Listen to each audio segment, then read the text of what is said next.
Let's start with the Orange Bowl, and that's January 9th, 6:30 p.m. on ESPN. Number 6, Penn State. Number 7, Notre Dame. Trey, I know your feelings here. This should be a doubleheader. I tend to agree with you. The corporate overlords at the TV networks disagreed, and so we've got one game on Thursday night, one game on Friday night. They just don't want me to get any sleep. It's fine. Or get any work done on Friday. It's fine. Well, it's fine. It's a crusade against productivity on a Friday against the working class people, my column.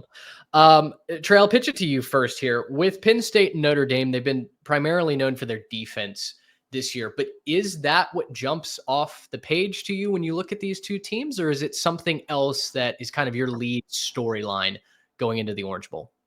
No, it's 100% the defenses, and neither one has really exploded in the offensive standpoint. They're both doing kind of just what they need to do. I talked about it on the quarterfinal recap show, right? You asked me to grade Notre Dame's offensive performance, and they did exactly what they needed to do. They just kind of went up and down the field, got their 3 points when they needed it, and that was more than enough to rely on their defense to only give up 10 points to a backup quarterback in Georgia. This is going to be a situation, I think, where points are going to be at a premium. Both pass rushes have shown to be absolutely elite in the upper tier of the entire country. So I'm really excited to see these defensive linemen get after the quarterback. And yards, points, first downs, everything offensive is going to be at a premium. So every single offensive mistake is going to be magnified. Every single throw that's off by a couple inches that could have been a first down. Every single run that's in a gap that you could have hit where you hit the wrong gap. Going to be magnified because everything's going to be at a premium. And for one, some people think those games are boring. I think those games are really exciting because every single one of those coaching decisions can be overanalyzed. Heck, the defensive mistakes, defenses aren't perfect. If there's a blown coverage, sets somebody up in field goal range, that could be huge for the course of the game. So to me, these games, the stakes are high, of course, with the national semifinal, but every single decision can be analyzed and overanalyzed, and it just makes it way more fun in my mind. So I'm looking forward to a close back and forth game with a couple defenses that are just doing battle out there. It feels like the details get magnified in those defensive struggles, right? And that's what I think Marcus Freeman did so well against Georgia. Was Georgia had their opportunities not only to put drives together, but to score. And it felt like every single time they came to a crossroads, they had a big play, there was something that called it back, whether it be a penalty, whether it be a dropped, first down. Again, the drops for the Georgia offense were just backbreaking. And Notre Dame minded their P's and Q's, and they took every single opportunity to kind of twist the knife against the Bulldogs, even though, I mean, that game finished as a 23-10 final. On the field, it felt like a much larger margin of victory for the Fighting Irish. That final score does not, I think, accurately represent how much I felt like Notre Dame dominated Georgia in that game. Garrett, I'll throw it over to you as well. Neither of these quarterbacks are exactly known for lighting it up, right? Throwing for 350 yards, but both of them are special in each of their ways. Riley Leonard not getting the pro hype that Drew Aller is getting, but both of them have really taken command of the offense and certainly have found a way to score points and kind of dictate the pace of the game in order to get their team over the hump. Yeah, I think for these quarterbacks, the truth is they're both really good at running their offense, right? You wouldn't get to this point if they didn't know how to run their offense. But they both have done a really good job just kind of embracing that. For Notre Dame, it's a little bit more one-dimensional. They do just kind of run the ball and find ways to run, just kind of go student body left, student body right, find ways to get the ball down the field. Not as prolific passing. Riley Leonard obviously only having 90 yards in the Sugar Bowl. But I think with the Penn State offense kind of on the other side, the way that they kind of get players involved in the pass game, the way they can kind of flare it to the backs, get Tyler Warren in there. I just think Penn State has a little bit more diversity in what their offensive attack is overall. But both of these quarterbacks doing a very good job running their offense. I don't think either of these guys are going to light it up. I think right now, if you had to make me pick which guy do I trust more, I probably lean Drew Aller, and that's kind of a funny thing to say coming into the season. I wouldn't have necessarily told you, yeah, I trust Drew Aller to win a semifinal game to send you to the national championship. But watching what he's done this year, he's been extremely effective. He's found ways to put his players and the guys around him in a position to win. And for me, a lot of this is going to come down to the availability of the pieces around them, right? And it's going to come down to who can put those playmakers around them in that best spot. They both know how to do it. This is going to come down to the supporting casts because these quarterbacks are about as good as you can get right now. I think that's an interesting point because for Notre Dame, the narrative coming into this season feels very similar to the narrative that I feel like exists around Penn State right now, that the wide receiver core is not a difference maker. The Irish had certainly made strides to improve that. And I think Penn State did as well, right? Bringing in Julian Fleming and the emergence of Tyler Warren. They've both had their moments, but neither team is going to be known for that downfield passing attack, right? A lot of it centers around the trenches, running the football. Now, Trey, it seems simple. We talked about this before Georgia Notre Dame. Stop Riley Leonard, and you can tend to make this offense for the Irish one-dimensional. Jeremiah Love has not been 100% this entire playoff run, and it feels like putting the game exclusively on his shoulders might not be to Notre Dame's favor. And yet the Dogs were not able to do that. It's not like Riley Leonard ran for a bazillion yards, but every time he needed clutch yards, he needed to get a first down, he had 14 carries for 80 yards. So my question for you is, what does Penn State have to do to stop Riley Leonard from running all over them?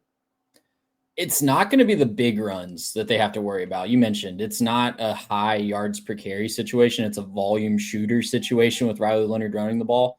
So they really have to win first and second down, because where Riley Leonard was killing Georgia and killing certain other teams on their schedule this year was in the third and short, right? The third and medium. If it's 3rd and 5 or less, it opens up so many opportunities for Notre Dame. And I'm not saying football rocket science right here, right? It's 3rd and 5 and less is a winning recipe for pretty much any football team, but that it's not, at the risk of oversimplifying it, it's really winning first and second down and forcing them to use Riley Leonard's arm more so than his legs, because it becomes a lot more difficult to do that when you're looking at a 3rd and 9 versus a 3rd and 3. And I know our listeners know that. Again, I'm not trying to oversimplify this or dumb it down, but it's really amazing how simple it becomes from a defensive perspective if you're facing 3rd and 8s more often than you're facing 3rd and 3s. So that's the big key for me. I'll throw it back to you guys, and Garrett, you can go first here. Biggest advantage either side here for Notre Dame, for Penn State? What sticks out to you as one thing that you feel like the other team just isn't equipped to defend, or gives them the edge here in the semifinal? I think if you're Notre Dame, your biggest advantage is going to be your mobile quarterback, in addition to your ability to just kind of press coverage. I think it's going to be difficult for Penn State to really do very much in the receiving game in this one. We've seen it all year long with Notre Dame. They just don't give up massive yards in that press coverage. You can kind of pick on a guy every now and then. If you get a guy a little overwhelmed, yeah, there's moments where you can have success, but those are very streaky. It's 1 or 2 drives and then they seal it up. And so, if you're Penn State and you're trying to find ways to win in the passing game, you're going to have to be creative and find a way to not just try to win one-on-one on the outside. I think that's pretty much where Notre Dame has their biggest advantage. For Penn State, it's pass rush, asterisk if Abdul Carter plays. I saw his Twitter. He posted the back to tank shot of Darth Vader, which is just where, if you're not a Star Wars guy, it's where you go get healed.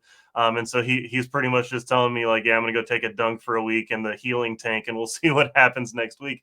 You got to give him his credit. He's absolutely gutting through some of this stuff. But yeah, if he's not 100%, if he can't play, they lose that advantage. Also, shout out one more guy I think is the difference maker for Penn State. It's Tyler Warren. He's about the biggest asterisk to the passing game you can make. Penn State doesn't really have a whole lot of difference makers except for Tyler Warren. He's probably the biggest difference maker on the field, in my opinion, in this game. If he is able to have the type of game we've seen him have through the course of this season, I think Penn State fans are going to be really happy.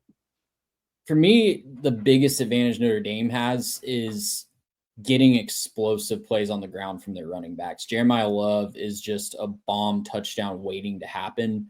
And that's no disrespect to Singleton or Katron Allen, because those are obviously a couple 1,000-yard backs that Penn State has. So they have a great stable of running backs in their own right, but the explosive play potential for me in Notre Dame's backfield is just a potential problem for Penn State, because I think that while Penn State can counter that, I just love what Jeremiah Love's been able to do over down the stretch of this season, just really putting defenses on their heels.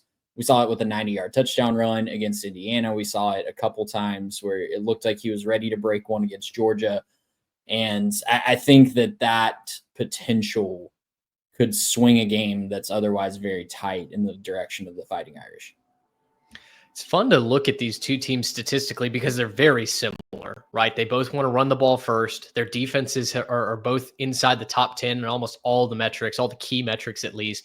They both have excellent front sevens that are going to get after you. Boy, you saw that against Boise State and against Georgia, where the offensive lines for the Dogs and the Broncos just couldn't stand up to wave after wave of blitz packages, or just honestly even rushing four. I mean, Notre Dame, when they strip sacked Gunnar Stockton down near the goal line, I believe that was just a 4-man rush, and RJ Oben was able to bend around the corner and get to the quarterback. So you don't necessarily have to bring a blitz for either of these teams. Both teams are inside the top 10, as I mentioned, in tackles for loss, getting to the quarterback. Penn State is fourth in tackles for loss. They're 14th in total sacks. Notre Dame's offensive line has only allowed 18 sacks all season long. So that's certainly a matchup that I'm watching. And again, we talked about just how impressive that is for the Fighting Irish, given the fact that they've replaced multiple starters for the entirety of this season. They have literally never once had a healthy offensive line, as fans drew it up in the preseason. So as we turn our attention now to the predictions here, this is the game that I feel like probably only goes one way. And I think it's another rock fight. We had that with Notre Dame and Georgia. Notre Dame pulled away a little bit. Their defense was even more stifling than I anticipated it being against the Bulldogs. But I'm going to go with Notre Dame here to kick us off. And I think I've got Notre Dame 24-21 over Penn State.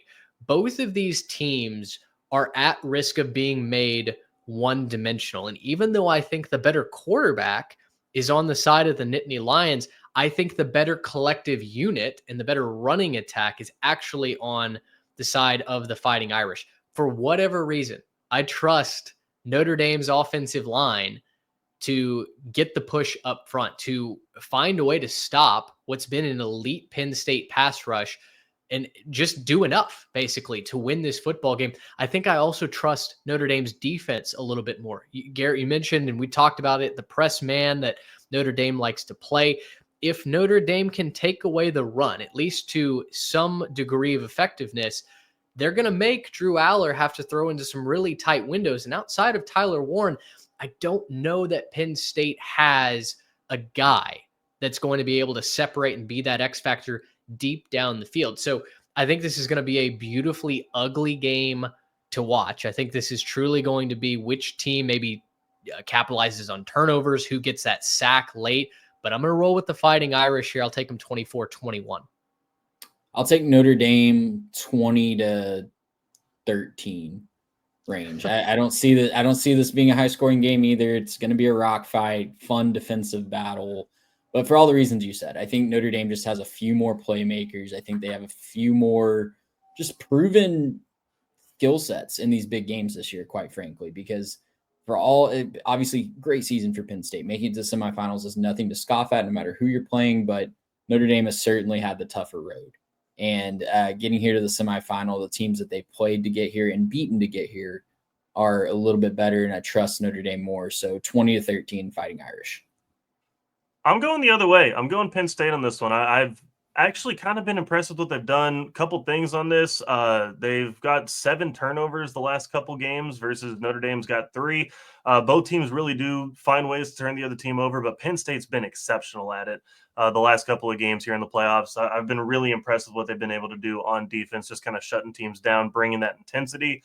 I do think Abdul Carter, if he can play, is a difference maker in this one. Obviously, that's a big if, but a lot of it for me right now comes down to the fact that I don't really think that Jeremiah Love's going to be a difference maker in this one, and it's because of his health. That knee was on a heavy brace. I think even today in practice when they had media availability, heavy brace, and he was running with second team. That tells me he's probably not feeling his best. If he can go, fantastic. But these have both been two fantastic front sevens. And right now, if you're telling me you get kind of a hobbled, Jeremiah Love, and you get, Jadarian Price doing his thing, and, Riley Leonard's going to find a way to add to the run game, that's great. But when you tell me that I also get to take Nick Singleton, I get to take Katron Allen, who have both been extremely explosive the last several weeks, and I get to take both of them plus a passing game threat that I don't think realistically Notre Dame has. I understand this press man. I understand that Notre Dame plays great defense. Tyler Warren is a difference maker, and I think he's going to have a couple big catches in this one to move some chains, keep drives going. It's going to be about who gets the turnovers. It's going to be about who can get the other guy to make the mistakes. Right now, I think I trust Penn State to do that. Give me Penn State to win this one, something ugly, 19-13, something like that. Bunch of field goals in this one. Someone tell me if that would be scoregami in the postseason for college football. I think one matchup that I'm really excited to watch it, and quite honestly, in such a defensive game, the matchup that this semifinal might come down to is Mike Denbrock against Andy Kotelnicki, the offensive coordinators for these two teams. Both teams are very similar. They want to run the football first, but depending on which offensive coordinator picks his moments to not only take shots down the field, but use motion, use creativity, like the fourth down fire drill, right?